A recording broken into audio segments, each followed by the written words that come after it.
Hi, I am Dr. Saket Bihari, Associate Professor with Indian Institute of Public Administration. I welcome you all to the stream of Indian social system. Indian social systems consist of plurality of groups, ethnicity, caste and major religions of the world, Hinduism, Islam, Christianity, Buddhism and a bewildering variety of cults, sects with different orientation in belief and rituals. Anthropologists have divided Indian population in 6 racial groups.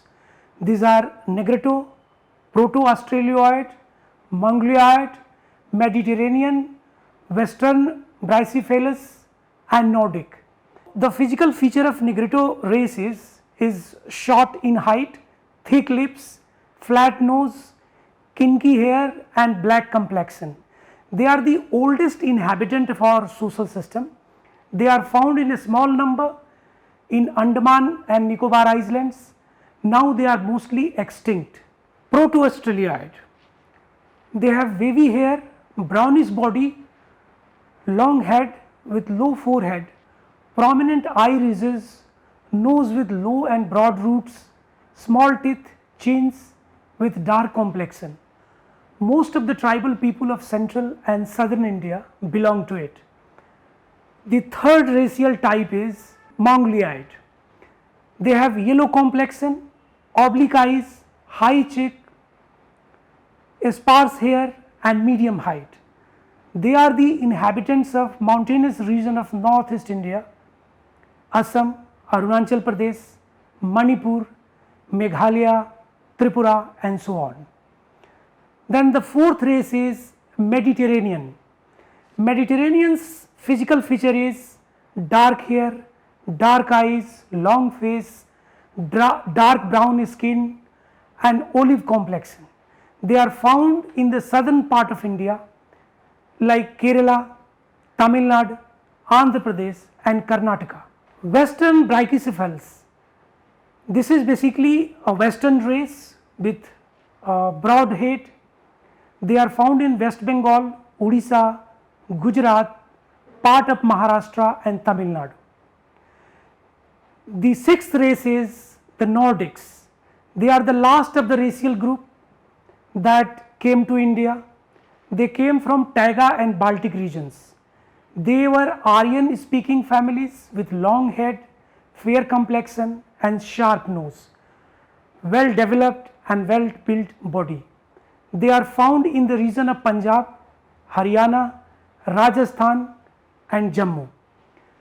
Present day population of our country is a result of a great deal of intermixing of different racial stocks which migrated to our country in various times.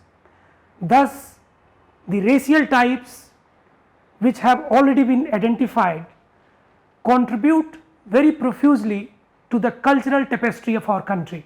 In this course, we shall also study the instrumental processes that have impacted and redesigned the human preferences ranging from Sanskritization to Westernization to Modernization to universalization to parochialization.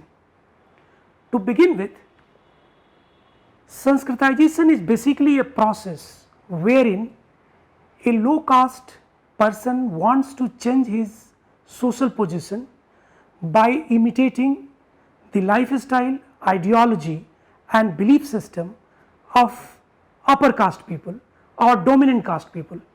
This is a process by which caste or tribe placed in lower caste hierarchy seek upward mobility by emulating the rituals and the practices of the upper or dominant caste people.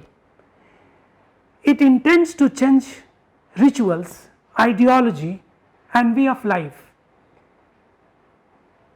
Actually, in Sanskritization, we have found that there is a change within the caste system, there is no change of the caste system, and this largely happens because of the sense of cultural deprivation.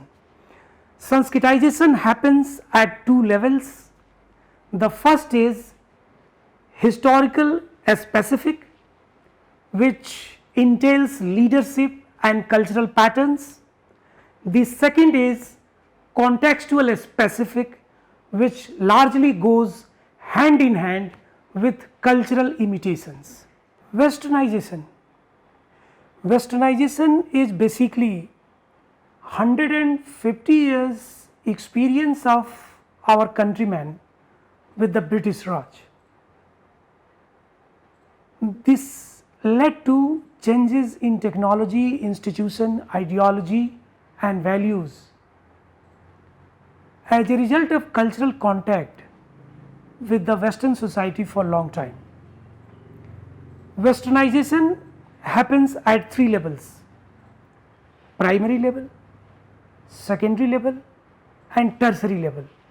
Modernization is all about rationalism, scientificism, logico-inductive thinking, and as a result of modernization we find improvement in science, technology, educational institutions, rise of nationalism, new political culture and rise of leadership. It has led to universalistic legal norms, educational modernization, expansion of communication network, urban centers and above all emergence of political institutions. Indian social system also emphasizes on the Purusartha, and Purusartha has four values: Dharma, Arth, Kam and Moksha. But in the process of changes, these values have also undergone certain degree of transformation. The tradition and modernity in Indian social system has been found to be interacting that has changed its analytical framework. There are four important values which are attached to the traditional Indian social system. These values are like hierarchy, holism, continuity and transcendence. If we talk in terms of hierarchy, this actually implies that a society is ranked according to the relative status, authority with a chain of command and control. As a result of change, hierarchy gets converted into equality. Then you have holism, that believes in the principle that the whole is greater than the sum of its parts and the part cannot be understood independently of the whole. That gets converted into individualism.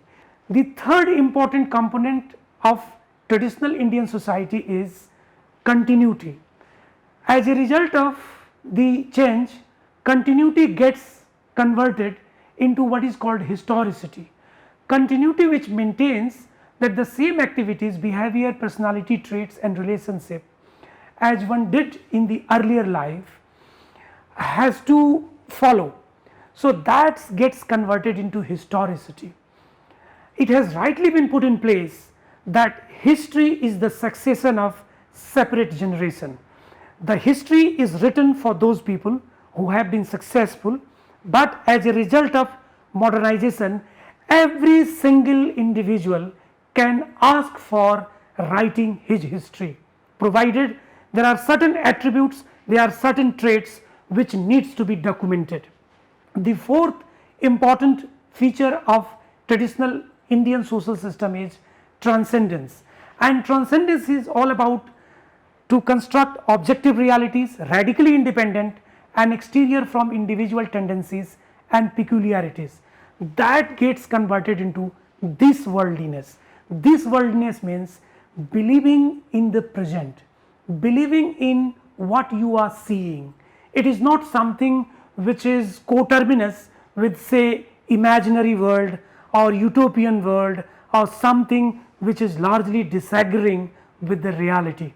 So these four features which I said, hierarchy, holism, continuity and transcendence, they get converted into equality, individualism, historicity and this worldliness respectively. The implications of social system would help design policy, business and welfare formats.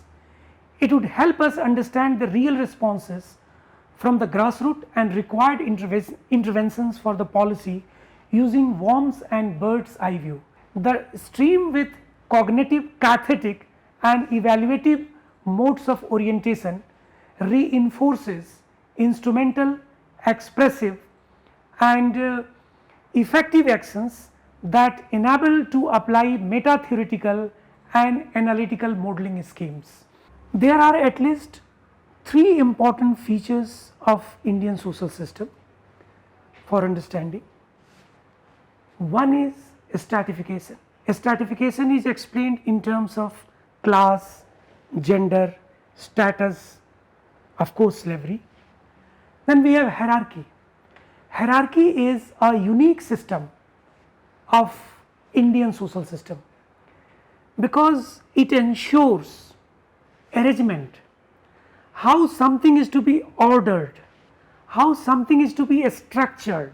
The Aryan advent, the Muslim conquest and the British colonization.